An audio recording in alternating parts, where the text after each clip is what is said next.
पहले मेरा एक क्वेश्चन है कि आज कितनी तारीख है और आज को आपका कौन सा एग्ज़ाम है?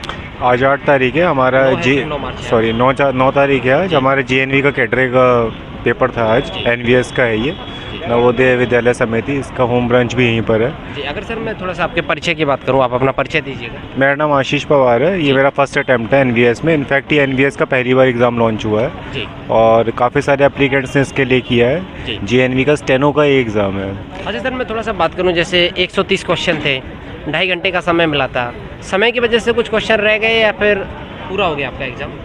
एक्चुअली जो सबसे ज़्यादा टाइमिंग लगता है वो रीजनिंग के क्वेश्चंस में लगता है और मैथमेटिकल में लगता जी। है। जो मैथमेटिकल क्वेश्चंस थे इसके शुरू के मैथमेटिकल, मैं अपने अटैम्प्ट की बात करूँ तो बहुत इजी थे, जी। बट जो आई 20 में डिवाइडेड था मैथमेटिकल सेक्शन, और जो जर्नल स्टडीज़ थी वो 30 की थी। जी और इसके अलावा जो सेकंड थी जर्नल के अलावा जो लैंग्वेज कॉम्पिटेंसी है वो इसमें सबसे प्राइमरी इंपॉर्टेंट है, जी क्योंकि लैंग्वेज इसके अंदर दोनों के दोनों हैं। जी। जैसे इंग्लिश भी है, अपार्ट फ्रॉम इट हिंदी भी है उसी Yes, में। yes. हाँ, तो ये एक बहुत इंपॉर्टेंट फैक्टर है। और मैं सब जो भी अटैम्प्ट कर रहा है उसको लैंग्वेज के ऊपर बहुत ज़्यादा अच्छी कमांड होनी चाहिए। और अगर किसी की लैंग्वेज पे इसकी अच्छी कमांड है, मैं इंग्लिश ऑनर से पास आउट हूँ, उसके लिए पेपर फार बेटर रहेगा एज़ कम्पेयर टू। जैसे करंट अफेयर कहाँ की देखने के लिए मिले? 2019, 2020, 2021, 2022 कहाँ की देखने के लिए मिले? पुराना करंट अफेयर था। पुराना करंट अफेयर में यहाँ पे ऐसा कुछ नहीं था कि जैसे रशिया और इसकी वॉर थी या कुछ और थी, ऐसा करंट में कोई नहीं था। अच्छा सर, थोड़ा एक भी क्वेश्चन इवन नहीं था। जैसे अगर हम लोग रीजनिंग का देखें, टाइम टेकिंग क्वेश्चन थे, लेकिन पूछे कहाँ से जा रहे थे, किस किस टॉपिक से? थोड़ा टॉपिक बता पाए आप? रीजनिंग के टॉपिक जो सीरीज़ के क्वेश्चंस होते हैं, अगर बच्चे ने वो गो थ्रू किए हुए हैं, SSC CHSL की पर्टिकुलरली अगर कोई तैयारी कर रहा है तो उसके अंदर जो रीजनिंग के क्वेश्चंस हैं वो एक बार आप मगअप कर लीजिए, वो सफिशिएंट है। यादव सर के जो मैथमेटिकल क्वेश्चंस है उसे मगअप कर लीजिए, गगन सर के क्वेश्चंस हैं उनको मगअप कर लो, वो सफिशिएंट है। एज आई टोल्ड यू, इसमें जो मोस्ट इंपॉर्टेंट सेगमेंट था वो लैंग्वेज का था और कंप्यूटर का था। कंप्यूटर के काफ़ी डीप क्वेश्चंस थे इसके अंदर, जो कमांड से रिलेटेड होते हैं, कीबोर्ड से रिलेटेड होते हैं, हार्डवेयर से भी रिलेटेड होते हैं, वो सारी तरह के क्वेश्चंस इसमें थे। कंप्यूटर का लगभग 30 क्वेश्चन थे सर। थोड़ा सा बताइएगा, जैसे MS एक्सेल हो गया, MS वर्ड हो गया, कहाँ से कैसे कैसे क्वेश्चन थे, थोड़ा डिफाइन कर पाएँ? क्योंकि स्टूडेंट पता ना सर क्या कहते हैं, बोलते टॉपिक तो हमें पता है लेकिन आप थोड़ा सा क्वेश्चन पूछा कीजिए, कौन सा क्वेश्चन पूछा?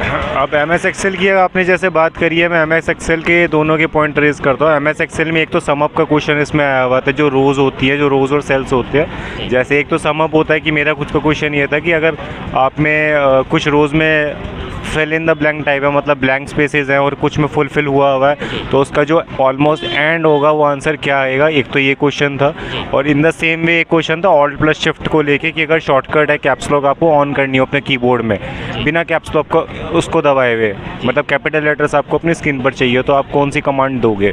तो उसका ऑल्ट प्लस शिफ्ट या फिर शिफ्ट प्लस कंट्रोल, ऐसे ही कुछ था आंसर। सर हार्ड डिस्क को लेके कोई क्वेश्चन था, जैसे हार्डवेयर होते हैं कंप्यूटर के, हार्ड डिस्क को लेकर क्वेश्चन था, ऑप्टिक डिस्क होती है नहीं वो, इसको लेकर भी था कि SDDRM जो होती है, DDRM जो होती है, DDRD होती है, DDR3, 2, 1, इस तरह के हार्डवेयर बेस्ड क्वेश्चन से ये। सर बात करें जैसे अभी सेकंड शिफ्ट का है, अभी ये थर्ड शिफ्ट वाले बच्चे अंदर जा रहे हैं, तो स्ट्रेटेजी के कहाँ से पूछी जा रही है? कोई क्वेश्चन पर्वत, पहाड़, नदी, झरना, या फिर जनजाति, या फिर दिवस, इंटरनेशनल रिलेशन, कहाँ से पूछी जा रही है सर स्ट्रेटेजी की अगर बात करें? स्ट्रेटजी जी, जैसे 30 क्वेश्चन है वो GS वाला पोर्शन है, जो GS वाला जनरल अवेयरनेस इसको बोला जाता है।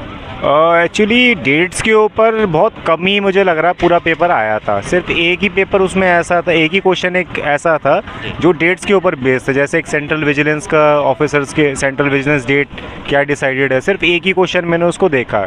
अभी तक डेट बेस्ड क्वेश्चन नहीं आता, और कई बार हम लोग बहुत थके रहते हैं कि डेट्स बेस्ड क्वेश्चन आ जाते हैं, क्योंकि इसका पूरा रट्टाफिकेशन करना पड़ता है। पसंद भी नहीं आता रट्टाफिकेशन करना, और हार्ड भी रहता है क्योंकि माइंड से स्किप हो जाता है। सर जैसे हमारी हिस्ट्री है, मुगल डायनेस्टी हो गया, आधुनिक भारत हो गया, वहाँ से सर कोई क्वेश्चन देखने के लिए मिला? बिल्कुल, यहाँ से भी एक क्वेश्चन बनते हैं, बल्कि एक नहीं 2 से 3 क्वेश्चन मुगल बेस्ड आए थे, कुछ करंट बेस्ड मुगल बेस्ड आए थे। जैसे शाहजहाँ का बेटे का नाम पूछे हैं, और दारा शिकोह किसके बेटे का नाम था, ट्विस्ट फॉर्म में थे। इस तरह से 2-3 क्वेश्चंस थे।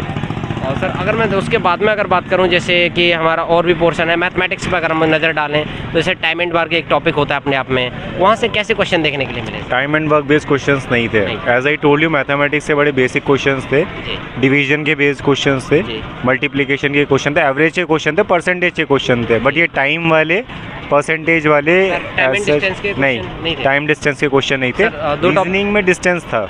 अच्छा, रीजनिंग में डिस्टेंस था, डायरेक्शन डिस्टेंस। जी जी जी। सर कैसा था? डायरेक्ट दिशा पूछी गई थी या फिर डायरेक्शन भी पूछा गया था? कॉम्प्लेक्स क्वेश्चंस थे उसमें। किस दिशा में, दूसरा पूछ लेता सर दूरी भी बता दीजिए। डिस्टेंस के क्वेश्चन मेरे पास तो नहीं आया, बट डायरेक्शन बेस्ड क्वेश्चन मैंने 3 अटेम्प्ट करे हैं। और सबसे बड़ी बात है नेगेटिव मार्किंग है, तो जो ये नेगेटिव मार्किंग है उस चीज़ को आप हमेशा ध्यान रखिएगा। और नेगेटिव मार्किंग के अलावा अगर कंप्यूटर बेस्ड टेस्ट आप लोग पहले दे चुके हैं तो उन लोग के लिए तो बहुत अच्छा, बट फर्स्ट टाइम जिसने कंप्यूटर बेस्ड टेस्ट दिया है तो फाइनल सबमिट वो पेपर अपने आप हो जाता है। और एक इसमें रिव्यू का होता है, रिव्यू एंड चेक रिव्यू का होता है। रिव्यू और चेक रिव्यू से आपका जो क्वेश्चन आंसर है वो सेलेक्ट नहीं होता, वो एक तरह से टेम्परेरी फॉर्म में जाता है। आप जब पूरा स्पष्ट हो कि भैया वो आपका आंसर पूरा क्लियर हो गया है, इन दैट कंडीशन आप उसको वो कर दीजिए, एक ग्रीन वाला ऑप्शन होता है उस पर सेव एंड नेक्स्ट पर ले आइए। और चेक रिव्यू के ऊपर बेस मत रहिए।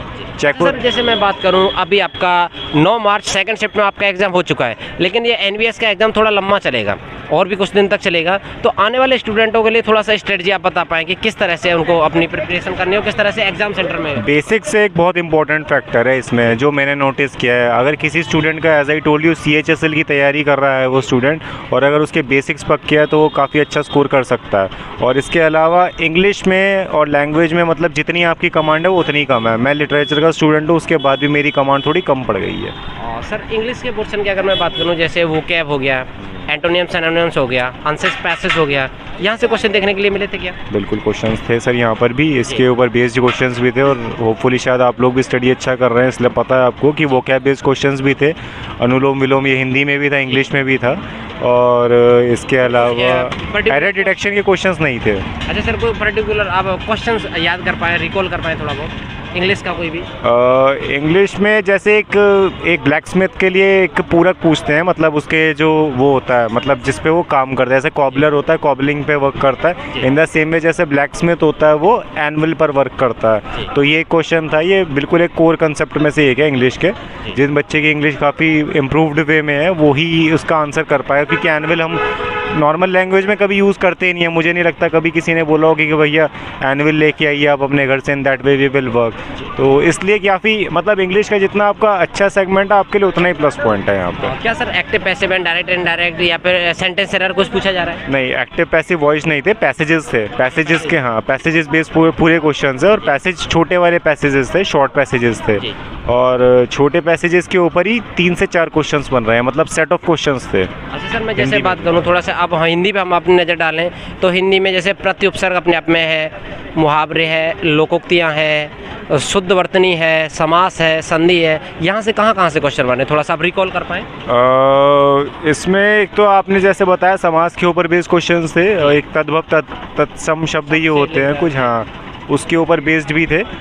इसके अलावा हिंदी में जितना मुझे याद है बेसिकली एक हाँ ये इंपॉर्टेंट वोकेबलरी जो होती है हिंदी में वो भी थी, प्राय अप्राय हाँ वो भी था इसके अंदर। सर विलोम शब्द थे? विलोम शब्द भी थे। सर ऐसा कुछ था जो एक वाक्य दे रखा है उसको शुद्ध करके लिखना? नहीं जी नहीं, ये इस तरह से नहीं। सर कोई पैराग्राफ दे रखा था हिंदी में गद्यांश टाइप में जिसमें से 2-4 क्वेश्चन पढ़ के निकालने हों? वो पैराग्राफ इसमें same in the same way जैसे इंग्लिश में पैराग्राफ था, इन द सेम वे इसमें हिंदी में भी पैराग्राफ था, इन द सेम वे ही था। मतलब उसी के ऊपर भी क्वेश्चंस इंग्लिश में वहाँ भी पूछे गए थे और यहाँ पे भी हिंदी बेस्ड क्वेश्चंस पूछे गए थे। अच्छा सर, ओवरऑल अगर मैं देखता हूँ तो आपने फर्स्ट तो आप मुझे बताइएगा आपने कितने अटेम्प्ट किए? मैंने जो पूरा पेपर मैथ्स को छोड़ के मैंने काफ़ी रचकर अटेम्प्ट किया है। लैंग्वेज मेरी शुरू से कमांड रही है तो लैंग्वेज को मैंने छोड़ा नहीं है। सबसे पहले कॉन्फिडेंस अगर किसी को स्टूडेंट को रिटेन करना तो मेरी तो हमेशा थंब रूल ये रहता है कि जो आपको आता है पेपर सबसे पहले वो दो। अगर आपको आता होगा तो जो नई भी चीज़ आती होती है कई बार आप उसका भी हल निकाल देते हो। और सर अगर हम थोड़ा सा अपने पॉलिटी वाले सेक्शन पर नज़र डालें, हमारा संविधान संशोधन बहुत सारे हुए हैं, उनसे कोई क्वेश्चन? आप इतना टाइम इन्वेस्ट करोगे संविधान से बेस्ड क्वेश्चन के ऊपर, उसमें से सिर्फ 1 या 2 क्वेश्चन होंगे और वो भी शायद ना आए। इससे डायरेक्ट किसी आर्टिकल को पूछ लिया गया हो? आर्टिकल 356 और ये 357 जो है उसके ऊपर आया था। अब ये करंट का ही क्वेश्चन है। जैसे मैंने बताया कि बिल्कुल हाल ही में करंट को अवेयरनेस के क्वेश्चन तो नहीं आए थे, लेकिन जो पीछे हो गए हैं दिसंबर के पीछे मतलब 2021 उस तक का करंट अफेयर आया था इसमें। सर जैसे हम इकोनॉमी की उस पर क्वेश्चन पोर्शन पर नज़र डालते हैं तो वित्त आयोग हो गया, नीति आयोग हो गया, मंत्रालय हो गए, या फिर बजट हो गया, या फिर 2011 की जनगणना हो गई, उनसे सर कोई क्वेश्चन देखने के लिए मिला? सर सर एक्चुअली ये स्टेनोग्राफ क्वेश्चन पेपर होता है, तो स्टेनो में इतना वो एक्सपेक्ट नहीं करते कि आपकी इकोनॉमिक्स इतनी अच्छी है नहीं, बट हाँ वो नाम वगैरह एक्सपेक्ट करते हैं। जैसे एनएसएसओ का नाम आपको पता होना चाहिए। एनएसएसओ के अलावा एनएसएसएम जो है ये भी, और ये जो आई मीन नेफेड वगैरह है, इनके नाम आपको पता होना चाहिए। ट्राइफेड का नाम पता होना चाहिए। तो मेरे फ्रेंड्स के ट्राइफेड बेस्ड क्वेश्चन आए थे, मेरे एनएसएसओ के ऊपर क्वेश्चन आए थे। अच्छा सर, मॉर्निंग में मैंने जिस शिफ्ट का रिव्यू लिया था वो जूनियर असिस्टेंट करके कुछ ग्रुप सी की थी, ये कौन सी वाली पोस्ट है? ये जेएनवी कैडरे की थी, वो HQRS की थी। किसकी है सर? ये स्टेनो की है, ये जेएनवी का है। JNV हाँ जेएनवी का है। हम लोग को तो लिंक आता है इसका, तो हम लोगों ने तो अकॉर्डिंग टू द लिंक इसका सबमिट कर भी दिया था पेपर, तो हमारे लिए तो कंपलसरी रूल हो जाता है। सर मेरा थोड़ा सा लास्ट क्वेश्चन आपसे रहेगा, इसके साथ मैं थोड़ा समाप्ति की तरफ बढ़ूंगा। आप मुझे बताइएगा कि आने वाले स्टूडेंटों के लिए कि अभी 2-4 दिन में वो ऐसी क्या किस टॉपिक को पढ़ लें, थोड़ा सा उन्हें 2-4 नंबर का बेनिफिट मिल जाए, या फिर थोड़ा सा आपका जो पेपर देखा है वो एक्सपीरियंस उनके काम आ जाए? मैंने न्यूज़पेपर कैरी किया था आखिरी में। अभी भी मैं 2 दिन से लगातार न्यूज़पेपर पढ़ रहा हूँ। अभी भी मेरे हाथ में न्यूज़पेपर है। इनफैक्ट न्यूज़पेपर से सबसे बढ़िया एक तो ये चीज़ रहती है कि आपका इंग्लिश अपडेट रहता है, और इसके जो वो चलते हैं अपने जो प्रायवाची वगैरह, जो ईडीएम और इडियोमैटिक वर्ब्स होते हैं, वो यहाँ पे ज़रूर काम आएंगे। अगर आप वोकैबुलरी भी इसकी स्ट्रॉन्ग हो जाती है, और इसकी न्यूज़पेपर की जो वोकैब होती है वो हमेशा करंट टू करंट रहती है, इसलिए ज़रूरत पड़ती है। तो आप कोशिश कीजिए कम से कम जब आप घर से आ रहे हो, यहाँ पर आ रहे हो, कहीं पे भी घूम रहे हो, तो कम से कम सुबह के 2-3 बार, एक आध बार न्यूज़पेपर पढ़ ही लिया होना चाहिए आपको। करंट अफेयर के लिए नहीं, मैं ये कन्फ्यूजन नहीं देना चाहूँगा, बट ये इंग्लिश के लिए ज़रूर आप कर लेना। तो आप लोग देख सकते हैं सर की मदद से हम लोग ये सेकंड शिफ्ट का रिव्यू निकाल पाए हैं। और आप लोगों को अगर वीडियो अच्छा लगता है तो लाइक करें, सब्सक्राइब करें, शेयर करें। और सर का मैं अगेन धन्यवाद देना सर, आपका बहुत बहुत धन्यवाद, ताकि आने वाले बच्चों को थोड़ा सा हेल्प मिल जाएगा, उन्हें डायरेक्शन पता चल जाएगा कि शॉर्ट्स नोट्स में से भी किस डायरेक्शन में उनको प्रिपरेशन करनी है। अभी 2-4 दिन का जिनके पास समय है वो अपनी अच्छे से प्रिपरेशन करें और आसानी से एग्जाम सेंटर पर जाके एग्जाम दें। चलिए तब तक के लिए जय हिंद, जय भारत।